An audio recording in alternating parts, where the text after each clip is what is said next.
Hello viewers, আসসালামু আলাইকুম। Bangladesh Oman blogger পক্ষ থেকে আপনাদের সবাইকে স্বাগত জানাচ্ছি। আশা করছি আপনারা সবাই অনেক ভালো আছেন। আমিও আলহামদুলিল্লাহ আপনাদের সবার দোয়াতে ভালো আছি। এখন হচ্ছে সকাল 10টা বাজে। আমি আর মিহির বাবা নাস্তা করার পরে এখন হচ্ছে আমাদের দুইজনের জন্য চা তৈরি করছি। মিহি এখনও ঘুম থেকে ওঠেনি, কারণ হচ্ছে মিহি একটু লেট করে ঘুম থেকে ওঠে, কারণ ওর তো স্কুল নেই, সে বিদায় আমি ডাকি না। সে বিদায় অনেক লেট করে সে ঘুম থেকে উঠে। এখন আমি সকালের জন্য চাটা তৈরি করে নিলাম। আজকে আমি আপনাদের সাথে দুপুরে খাবার মেনু, তারপরে হচ্ছে আমি সন্ধ্যার সময় একটা কেক তৈরি করব, ভ্যানিলা প্লেন কেক। আশা করছি আমার আজকের ভিডিওটা আপনাদের কাছে ভালো লাগবে। এখন হচ্ছে আমি দুপুরে রান্নার জন্য প্রিপারেশন শুরু করে দিয়েছি। ভাত আর ডালটা আমি অলরেডি করে ফেলেছি। এখন হচ্ছে আমি বেগুন ছেঁকে নিব। আজকে হচ্ছে বেগুন ভর্তা করব, তারপরে হচ্ছে রাই শাক ভর্তা করব, তারপরে হচ্ছে ভাইলা মাছ দিয়ে টমেটো দিয়ে ভুনা করব। তার ব্যাস এইটুকু, ডাল আর কিছুই না, খুবই সিম্পল। অনেক দিন ধরে ভর্তা খাওয়া হয় না, অনেক বেশি খুশি। আজকে হচ্ছে ভর্তা তৈরি করব, তারপরে ভর্তা দিয়ে ভাত খাবো। মার্কেট থেকে হচ্ছে বড় বড় বেগুন এনেছিলাম দুইটা, ওটা দিয়ে আজকে ভর্তা তৈরি করব। আসলে ভর্তা সবসময় করা হয় না, একটু ঝামেলা মনে হয়, সে বিধে করা হয় না। এখন হচ্ছে আমি মাছটা কেটে নেব। এই মাছটা হচ্ছে মার্কেট থেকে কিনে নিয়ে এসেছি, ভালো ছিল অনেক। এটা যদি টমেটো দিয়ে রান্না করা হয় তাহলে কিন্তু খেতে অনেক ভালো লাগে। এখন আমি মাছটা কেটে নেব।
এখন হচ্ছে আমি মাছ ভুনাটা বসিয়ে দিব।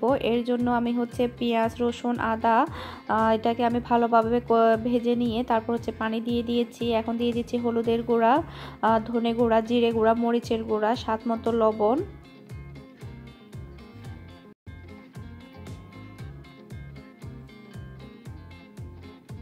তারপর এটাকে আমি ভালোভাবে মিশিয়ে তারপর হচ্ছে টমেটো দিয়ে দিব। মাছের মধ্যে কিন্তু টমেটো আর ধনেপাতা না দিলে কিন্তু মোটেও ভালো লাগে না। মাংসের মধ্যে কিন্তু টমেটো ধনেপাতা না দিলে চলে, কিন্তু মাছের মধ্যে কিন্তু অবশ্যই দিতে হয়, তাহলে কিন্তু টেস্টটা তেমন ভালো আসে না। মশলাটাকে ভালোভাবে কষিয়ে নিলাম। এখন আমি মাছগুলো দিয়ে দিচ্ছি। মাছগুলোকে আমি 2 পিস করে কেটে নিয়েছি। এই মাছগুলোকে আপনারা কি নামে ডাকেন আমি জানি না, আসলে আমি যে নামে ডাকি সেটাই বললাম। এটাকে হচ্ছে আমরা বাইলা মাছ বলে থাকি। আপনারা এই মাছটাকে কি বলেন সেটা অবশ্যই আমাকে কমেন্ট করে জানাবেন। আমার কাছে এই মাছটা অনেক ভালো লাগে।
এখন হচ্ছে আমি বেগুনগুলোকে ক্লিন করে নিব। রাই শাকটা কেটে নিলাম একদম চিকন চিকন করে। আমি আসলে রাই শাকের ভর্তা কখনো খাইনি। ভাবির সাথে যখন মার্কেটে গেলাম ভাবি নিচ্ছে, আমাকে বলছে যে রাই শাকের ভর্তা নাকি অনেক টেস্টি হয়, অনেক ভালো, আপনিও নেন। তো ভাবি যেভাবে বলেছে সেভাবে করব, দেখি কেমন লাগে। আমার কাছে বেগুন ভর্তাটা অসাধারণ লাগে। আজকে হচ্ছে বেগুন ভর্তাটা আমি ভাজি করব না, সরিষার তেল দিয়ে তারপরে হচ্ছে একদম মেখেই ভর্তা করব, আর তেলে দিব না এক্সট্রাভাবে। বেগুন ভর্তা কিন্তু কয়েক আইটেমের করা যায়, বেগুন ভর্তার কোনো শেষ নেই। আমার কাছে মনে হয় কি বেগুন দিয়ে যত আইটেম করা যায় মাংস দিয়েও কিন্তু অত আইটেম করা যায় না, অনেক ভালো লাগে আমার কাছে। এখন হচ্ছে আমি ভর্তাটা তৈরি করে নিব, এর জন্য আমি শুকনা মরিচ নিয়ে নিচ্ছি। আমি প্রথমে রাই শাকের ভর্তাটা তৈরি করে নিচ্ছি। রাই শাকের ভর্তার মধ্যে কিন্তু খুব বেশি কিছু দিতে হয় না, জাস্ট হচ্ছে পেঁয়াজ, তারপর যে শুকনা মরিচ, তারপর হচ্ছে লবণ, ব্যাস এইটুকু। একটু লবণ দিয়ে আমি মরিচটাকে কষলে নিলাম, এরপর পেঁয়াজের সাথে একটু ভালোভাবে মেখে নিচ্ছি।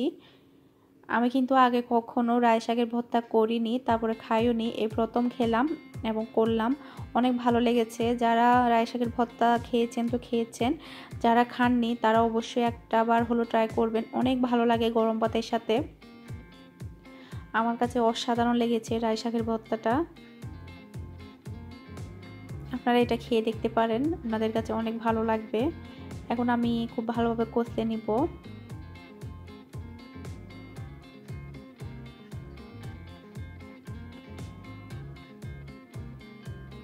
আমাদের কিন্তু প্রতিদিন শাকসবজি খাওয়া অনেক বেশি জরুরি। আপনারা প্রতিদিন চেষ্টা করবেন মাছ মাংসের সাথে শাকসবজিটা রাখতে। আমরা কিন্তু মাংস কিন্তু সপ্তাহে একবার খাই, আর হচ্ছে প্রতিদিন হচ্ছে মাছ, তারপর হচ্ছে সবজি, এটা বেশি খাই। মাংসটা আমি একটু দেখে শুনে খাই, কারণ মাংস খুব বেশি খাওয়া ভালো না। আমি সপ্তাহে একবার গরুর মাংস, তারপর হচ্ছে সপ্তাহে একবার মুরগির মাংস খাই। এখন হচ্ছে আমি বেগুন ভর্তাটা করে নিচ্ছি, এর জন্য আমি শুকনো মরিচটাকে ভালোভাবে লবণ দিয়ে কষিয়ে নিলাম। আমি বেগুন ভর্তাটা তেলে দিব না, এভাবে মেখেই সরিষার তেল দিয়ে করব। এভাবে খেতে অনেক ভালো লেগেছে, আমি আগে কখনো করিনি এভাবে। আমি সবসময় তেলের মধ্যে দিয়ে বেগুন ভর্তাটা ভাজি করতাম, কিন্তু ভাবলাম আজকে এভাবে করে দেখি, দেখি খেতে কেমন লাগে। খুব ভালো লেগেছে আমার কাছে এভাবে।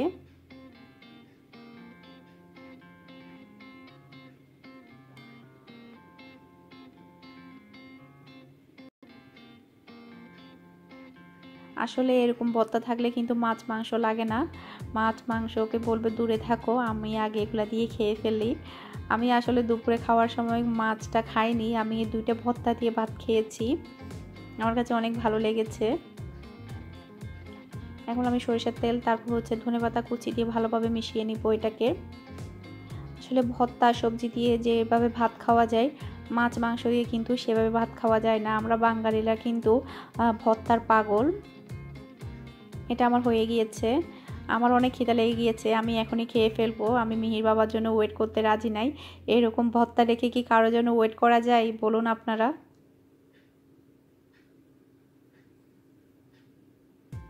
দুপুরে খাওয়ার জন্য আমি বসে গিয়েছি, রাই শাকের ভর্তা, তারপর হচ্ছে বেগুন ভর্তা। মাছ খাবো না, শুধু ভর্তা দিয়েই খাবো। এরকম ভর্তা রেখে আমি কারোর জন্য ওয়েট করতে চাই না। মিহির বাবা আসলে মিহির বাবাটা খেয়ে নিবে, আমি আগে খেয়ে ফেলি ভর্তা দিয়ে।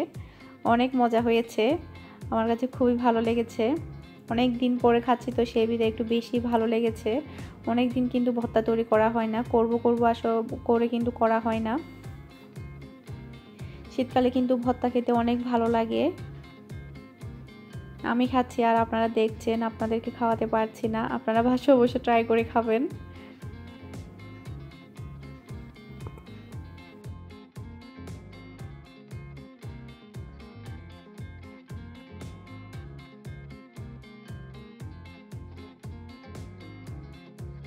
এখন হচ্ছে সন্ধ্যা 6টা, আমি মেহেরির জন্য হচ্ছে কেক তৈরি করছি। প্রথমে আমি চালের মধ্যে 1 কাপ পরিমাণ ময়দা, 1 টেবিল চা চামচ পরিমাণ বেকিং পাউডার, তারপরে হচ্ছে আমি এটাকে ভালোভাবে চেলে নিব। আপনারা চেষ্টা করবেন শুকনো উপকরণটা ভালোভাবে চালনি দিয়ে চেলে দিতে, এতে করে কিন্তু ময়দাটা দলা পেকে থাকবে না। আপনারা আমার কেকের রেসিপিটা ফলো করে বাসায় ট্রাই করতে পারেন, আশা করছি আপনাদের কাছে অনেক ভালো লাগবে। এটাকে আমি ভালোভাবে চেলে নিলাম। এখন হচ্ছে আমি নিয়ে নিচ্ছি 2টা স্বাভাবিক তাপমাত্রার ডিম। এটা হচ্ছে আমি ফ্রিজ থেকে 30 মিনিট আগে বের করে রেখেছি। আপনাদের কেকগুলো যদি ফ্রিজে থাকে সেক্ষেত্রে আপনারা 30 মিনিট আগে কেকগুলোকে বের করে রাখবেন। এরপর হচ্ছে আমি একটা ইলেকট্রিক বিটারের সাহায্যে এটাকে ভালোভাবে বিট করে নিব।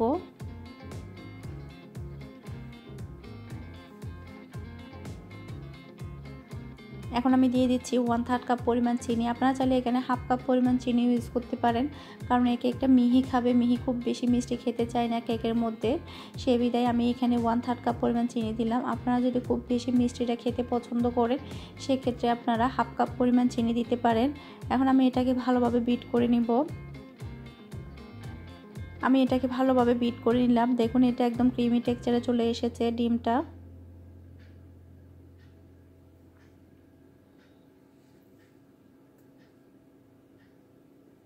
এখন আমি দিয়ে দিচ্ছি 1/3 কাপ পরিমাণ তেল। এটা হচ্ছে রেগুলার আমরা যে রান্নাটা করে থাকি সেই তেল, নর্মাল তেল। তারপরে হচ্ছে দিয়ে দিব 1/2 টেবিল চা চামচ পরিমাণ ভ্যানিলা এসেন্স।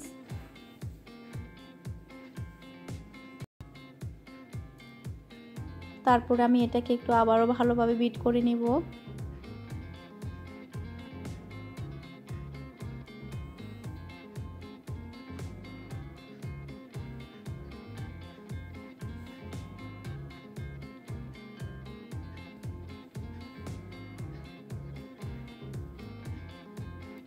আমি এটাকে ভালোভাবে বিট করে নিলাম।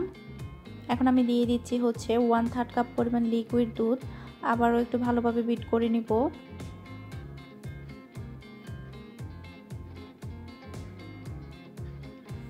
এটা আমার বিট করা শেষ। এখন হচ্ছে আমি অল্প অল্প করে শুকনো উপকরণ দিয়ে এটাকে আমি ভালোভাবে বিট করে নিব। আপনারা যারা নতুন কেকটা তৈরি করবেন আপনাদের উদ্দেশ্যে বলছি, যখন আপনি প্রথম কেকটা তৈরি করবেন তখন কিন্তু আপনার কেকটা পারফেক্ট হবে না, একদম পারফেক্ট হবে না। যখন আপনি দ্বিতীয়বার তৈরি করবেন, প্রথমবার থেকেও কিন্তু দ্বিতীয়বারটা অনেক ভালো হবে। যখন আপনি 3 নাম্বার কেকটা তৈরি করবেন তখন কিন্তু প্রথম, দ্বিতীয় থেকে 3 নাম্বার কেকটা অনেক ভালোভাবে হবে। এভাবে কিন্তু মানুষ কোনো একটা জিনিস করতে করতে হয়। কেকটা কিন্তু এমন একটা জিনিস, এটা কিন্তু একবারে কখনো সম্ভব না।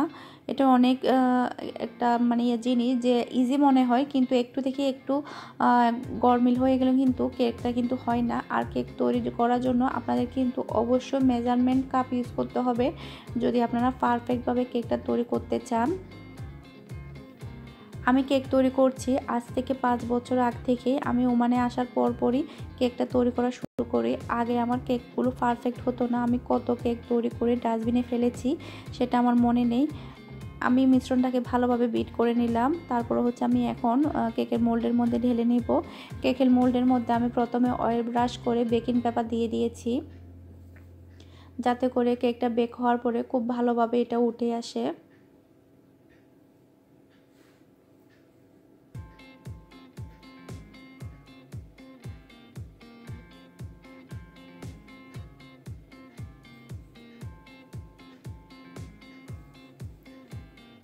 তারপর হচ্ছে আমি এটাকে একটু ঝাঁকিয়ে নিব। যদি এক্সট্রা বাবল থেকে থাকে কেকের মিশ্রণের মধ্যে তাহলে সেটা চলে যাবে।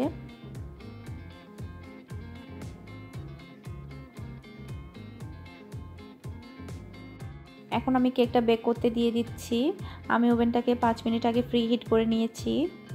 আপনারা চেষ্টা করবেন ওভেনটাকে 5 মিনিট আগে প্রি হিট করে নিতে। তারপরে আমি দিচ্ছি হচ্ছে 180 ডিগ্রি সেলসিয়াস উপরে নিচে তাপমাত্রায় 30 থেকে 35 মিনিটের মধ্যে এই কেকটা হয়ে যাবে।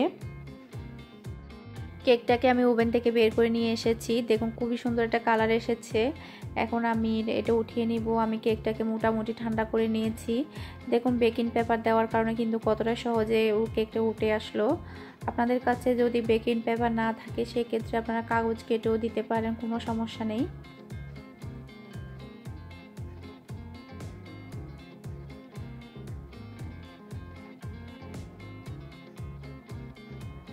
দেখুন কেকটা কতটা সফট হয়েছে, অনেক স্পঞ্জি হয়েছে।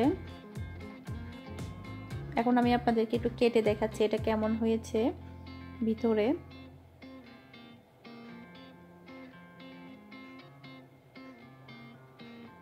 দেখুন কতটা পারফেক্ট হয়েছে, খুবই সফট হয়েছে কেকটা।